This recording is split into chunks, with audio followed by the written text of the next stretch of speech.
Today, we're taking a look at who the best players were in the original seasons of Inazuma 11, asking the question of what players would have won the BALLON d'OR in their respective seasons. Let's do this, TXM style. What's up everyone and welcome back to another YouTube video. Today we're having a look at who would have won the BALLON d'OR in their respective Inazuma 11 seasons, looking at the first 3 seasons. If you guys love this video, then make sure you let me know by commenting, liking, subscribing, and all that stuff, and I'll know that maybe we can do Inazuma 11 Go, Inazuma 11 Aries with the same format. So the way this works is I've gone through the first 3 seasons and made a top 3 best players from each season, kind of in a BALLON d'OR format, kind of thinking about it in a BALLON d'OR way. If you don't know what the BALLON d'OR is, I've said the word BALLON d'OR so many times it doesn't even sound like a word. If you don't know what the BALLON d'OR is, oh my god, I just said it again. If you don't know what it is, basically it is the award for the best player in the world in a respective year. But who would have won it in Inazuma 11? Well, let's start off with Season 1, where in 3rd place I have, drumroll, Aphrodite. Aphrodite kind of destroyed the football frontier, and the way we're looking at this is we're looking at the main thing that happened in each season, so we're looking at the football frontier for Season 1. And Aphrodite kind of pwned it, quite a lot, did a massive number on people. The only reason I don't have them as number 1 is because Zeus lost the final.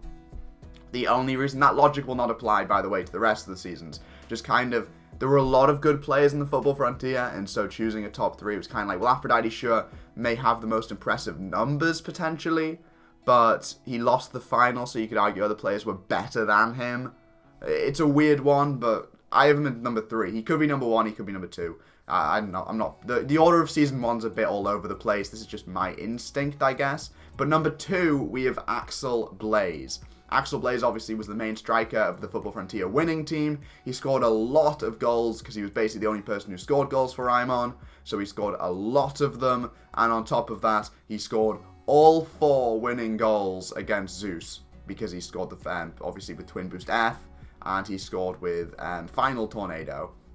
So he has a massive goal scoring record. He was on the winning team. You could argue single-handedly won the final. He did a lot, and there's definitely enough reason to put Axel Blaze as the second best player. One might argue even the best player. He could have won that very easily. You could make that argument. You could say he single-handedly won the Football Frontier if you really want to. But anyway, at number 1, I do obviously have Mark Evans because like captain stuff. He led his team to victory and glory, and I mean, I think Mark Evans would have had such a massive influence over the rest of his players. It was his leadership that led to everything happening at the end of the day. Sure, that may not be recognised in the eyes of the BALLON d'OR, but also at the same time, he was by a mile the best goalkeeper in the tournament, and the goalkeepers were definitely, I think, where for the Football Frontier really shined. There were a lot of good goalkeepers when you think about it, like the farm goalkeeper, Poseidon, Joe King, and so for Mark to be the best of that bunch is pretty impressive, to be honest, especially in his debut season, I guess. And on top of that, he obviously contributed to still contribute to goals. He contributed to the winning goal against Zeus. He contributed to the winning goal against Brainwashing, if Inazuma 1 was the winning goal, Royal Academy. So he definitely has a goal-scoring record on top of being a goalkeeper. So I reckon his stats of being a goalkeeper will be a lot higher than other people's. Also, you know, he stopped, God knows, at the end, so he margin the hand. I think there's enough evidence to put Mark as the best player in Season 1, but I think it's tough between him and Axel. It's a toss-up. You could give this to anyone. My gut just said Mark Evans, because, you know, main character vibes. So take it, Mark, run with it. Obviously, Season 2 doesn't have a tournament, per se. I don't know why I said per se. It doesn't have a tournament. Instead, we just straight up have a season of storyline. But I decided to go from that storyline to choose our top 3 players. Number 3, Nathan Swift. Number 3 was really, really, really hard to pick because Mark Evans didn't have a very impressive season. He was booted out of goal. He didn't do a whole lot outside of goal. Obviously, like, he still scored goals with the Earth. But he didn't do a whole lot. Darren LeChance wasn't in goal long enough to justify being on the list. Axel Blaze wasn't on the team long enough to justify being on the list. So I went with Nathan Swift because not only was he obviously prevalent throughout the story, but also he was the captain and best player of Dark Emperors. And obviously, Dark Emperors was arguably the best team in that entire series. So the best player of the best team feels like it deserves to be on the list. So take it, Nathan Swift. You need the Alias Crystal to get here, but LMAO. Number 2 is the main villain, one might argue, of Inazuma 11 2, Xavier Foster, aka Zine. He's just arguably the best striker in Inazuma 11 2, and he probably has one of the best goal scoring records. He scored a lot of goals, and he did an absolute number on people. He might not have the best goal scoring record, that feels like a bit of an overstatement, but if he took place in the same amount of matches, he probably has the best goals per game ratio. I'm making up statistics at this point, but I reckon you could, no one's going to argue with Xavier Foster being in the top 3 best players of Season 2. Oh yeah, you're not going to argue with Zine being up there, Meteor Blade being phenomenal, Supernova, Space Penguin. You're not going to argue with it, are you? I feel like you can't argue with this pick, but like, just trust me, bro. Source, just trust me, bro.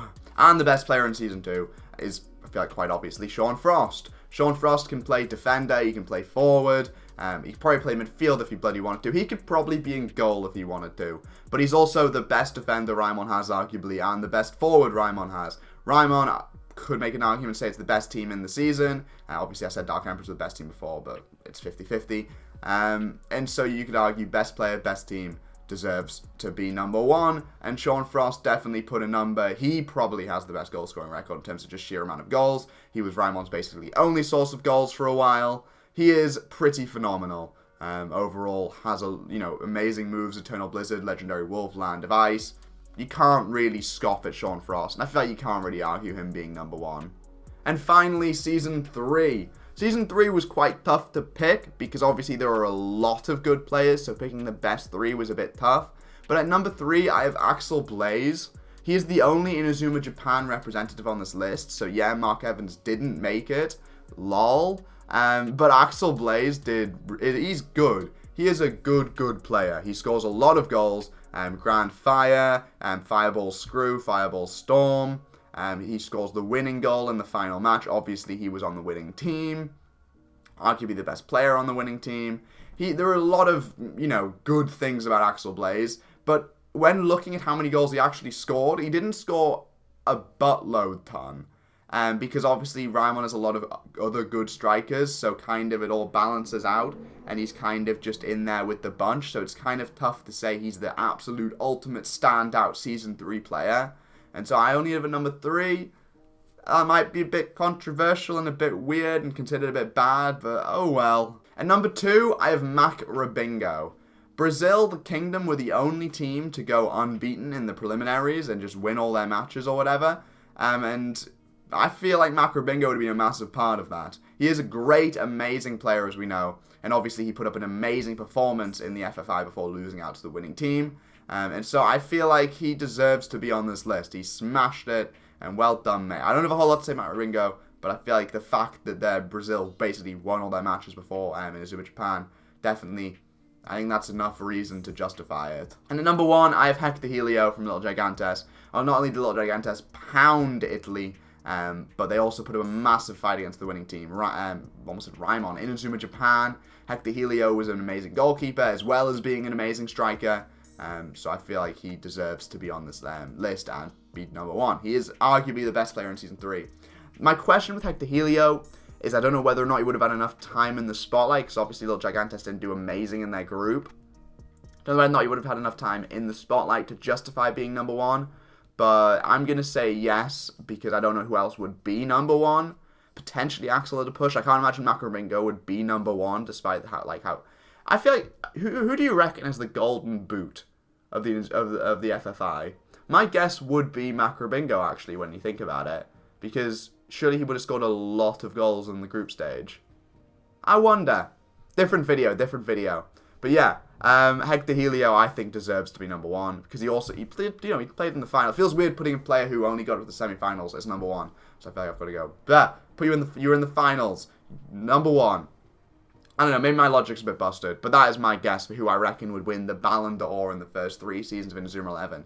If you want to see me do this with other seasons, let me know down in the comments below, and make sure you like, comment, subscribe, and become a YouTube member if you want exclusive content and videos early. Bye!